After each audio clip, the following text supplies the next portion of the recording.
Alright mga biyahero, ngayon samahan nyo naman kami puntahan ang one of the oldest house in Iloilo and learn about its history, Casa Marikit.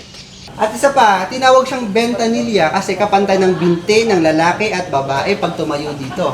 Vien, telat yun. In word, sa word po na vientos, wind, ang meaning ng viento. And by isang pasalubong in the original Bizcocho house in Iloilo. Tara, sama ka sa travel ko.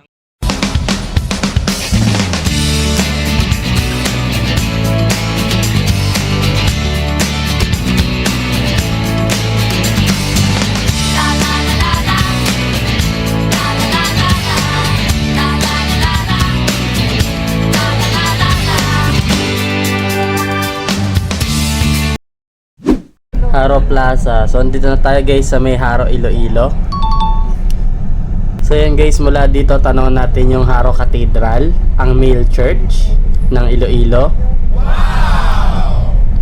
So, ngayon pupunta tayo sa one of the oldest house here in Iloilo, sa Casa Marikit.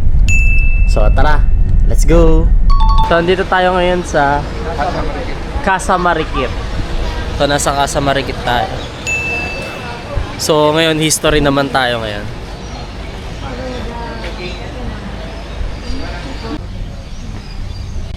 So, ayan, Casa Marikit. So, tara, pasok na tayo. Pasok na tayo sa loob. So, ayan guys, ang daming mga lumang gamit dito. Mga antique. Ayan.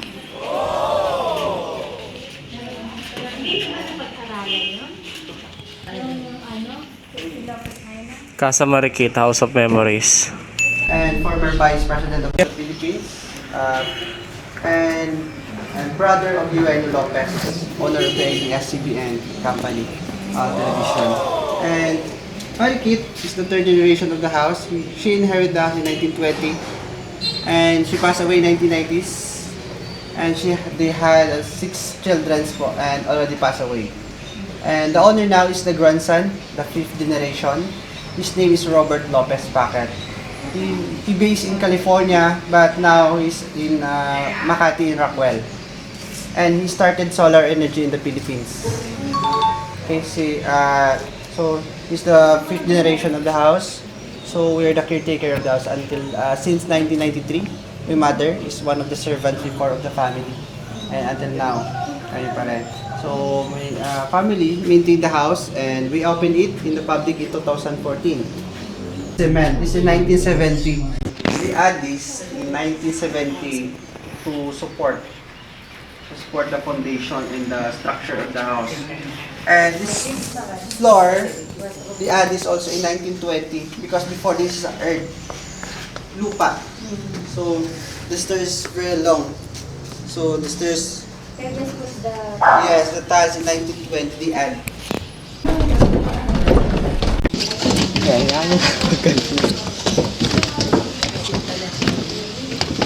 Okay guys, so nandito na tayo sa may second floor.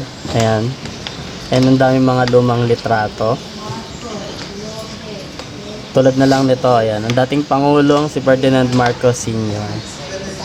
Ayan.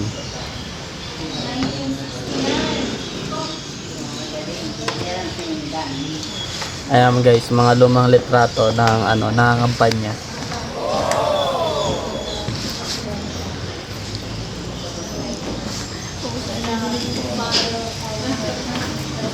Ito, Don Fernando Lopez Museum. And this is the campaign materials of Fernando Lopez and Ferdinand Sr. Marcos. In 1965 until 1972. So twice in Quirino, once in Marcos time. Wow. You know, this clock is second most expensive in the Philippines. Yes po, umutunog yan. Every hour and 30 minutes and binigla ka rin niya minsan. Kasi naglilinis ako dito kahit hindi pa naman 30 minutes or tumunog siya. Oh no! Baka pinatunog lang. Mechanical and force and weight. And ito yung magandang babae. This is Debbie Sukarno. Host of Indonesia, wife of Prime Minister Indo. Sukarno. Debbie. Ramon, Magsaysay, and Quirino. And this is Marikit, which was 50 years old. And his is 60 years old, 60 plus. Yes, Imelda 30 plus. Receiving area or tanggapan. Yes. Okay, after the tanggapan, we go to the Sala Mayor o Bulwagan. Yes. Yes, tama, correct. Dito, nagpupulong, nagpa-party, nagsasayawan. Sala Mayor. Yes. Yes. Tama, ayuman yan. Half Chinese si Marikit. Si Marikit Chinese na may halong Spanish. Kasi ang mga sister ni Marikit Chinese. They inherit the house. So they pass the house to the eldest. After the eldest passed the house to his brother, Fernando Jr. But Fernando Jr. no son, no children. So after him, he passed the house to his niece. This is Yolanda o Maria Lourdes, Ben Benito Lopez, Fernando Jr. or Junji, Albertito, Milagros or Mita, and Nikki o Emmanuel. Two gay son of Fernando. This is Junji and Nikki. He owned the limousine, the first limousine in Asia, and the longest limousine in Asia. The limousine now is in Quezon City, in PBB, Pinoy Big Brother. Ano buhay po yun? Yes, ginagamit pag parade. Alam yung Marikitas, yung mukha ng palay, doon nakuha yun. So hindi pala yung Ang tawag doon sa Kastila o sa Spanish, Marikitas ang ladybug. Ladybug. Marikitas ang tawag sa ano yun sa Spanish. Kaya na shortcut passage, mapapansin niyo yan. Kasi, pero yung hagdan kinuha na po namin. Because they used that before to fast escape. So, they go down to the ground floor and they run to the tunnel to fast escape. So that's a shortcut passage before. But before they call it secret passage. Now it's shortcut. Ayan guys, ang daming mga antique na gamit dito from the history. Ayan. Bakasya yan.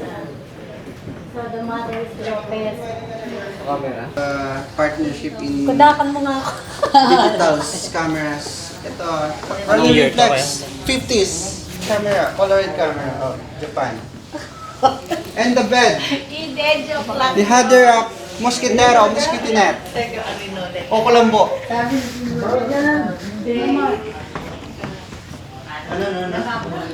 Hindi. Ano yan? Ito. ito. Ay, akala ko to. Intercon, because sa word ng connection ng mayordoma at ng servants.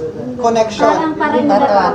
Kasi before, sigaw-sigaw lang. Yeah. O, kasinero, magluto ka dyan, tinolang manok, malamig na tubig. Ngayon kasi, i-use sa telephone mo. Communication na yun, intercom na.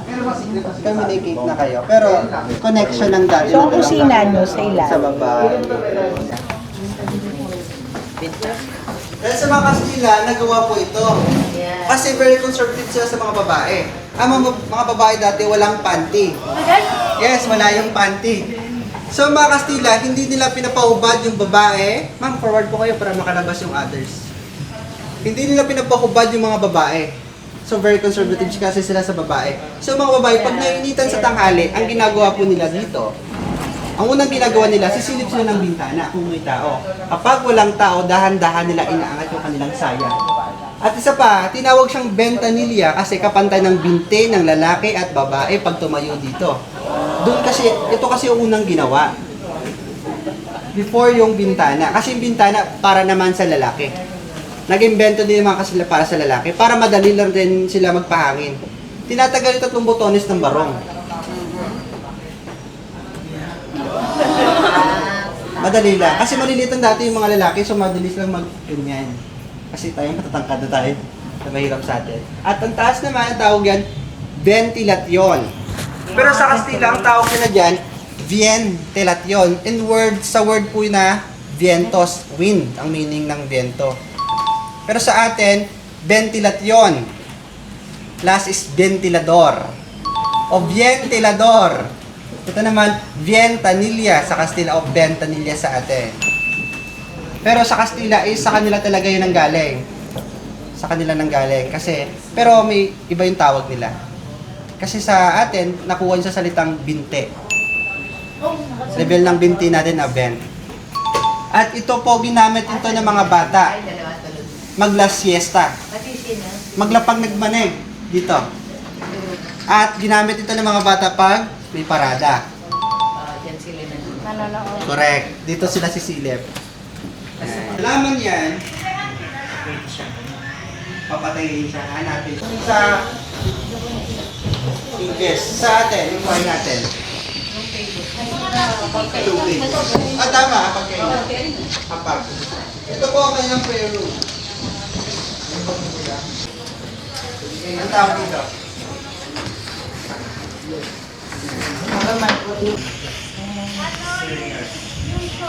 Hindi kaya igit mo tapos So dito guys, ang daming bunga ng star apple. So pinayagan tayo kumuha. Yeah. Yung tali mo. Tanong niya kaysa kung anong hit niya. Kaya pala kay Ter.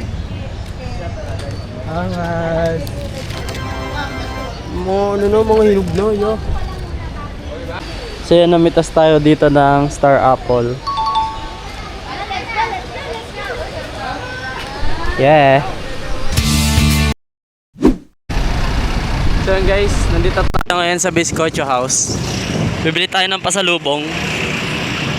The original Bizcocho House ng Iloilo. Let's go. 50 years, 1975.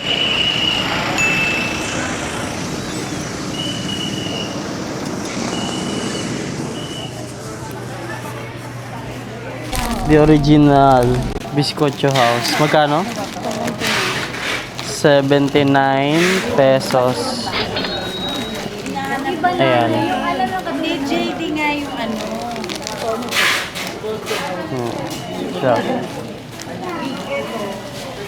Tama mong tostado. Yung guard.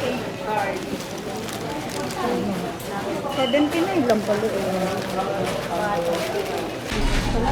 So yan, meron silang ogi-ogoy, 53 pesos. Tsaka lubid-lubid, 70. Totat. Ayan.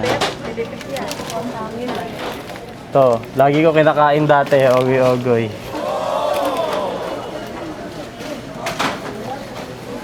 Merengue, 79 pesos. Toasted mamon, 79 pesos.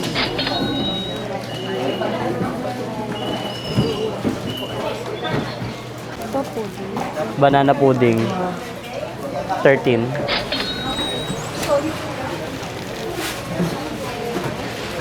Egg cracker, 53. Pasensya, 63.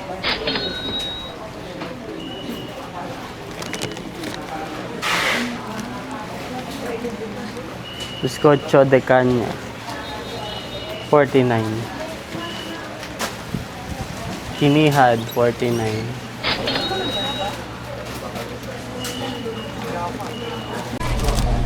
Barquillas, 115. So yun, nadurog pang alalo. Long ba o short lang? Yung short lang. Ayan, short. Ayan, okay. Ang short 92. Ang long 150. Store hours nila is 6 a.m. to 8 p.m. Alright, so bayad na tayo ng mga binili nating pasalubong dito sa Bizcocho House. Yeah.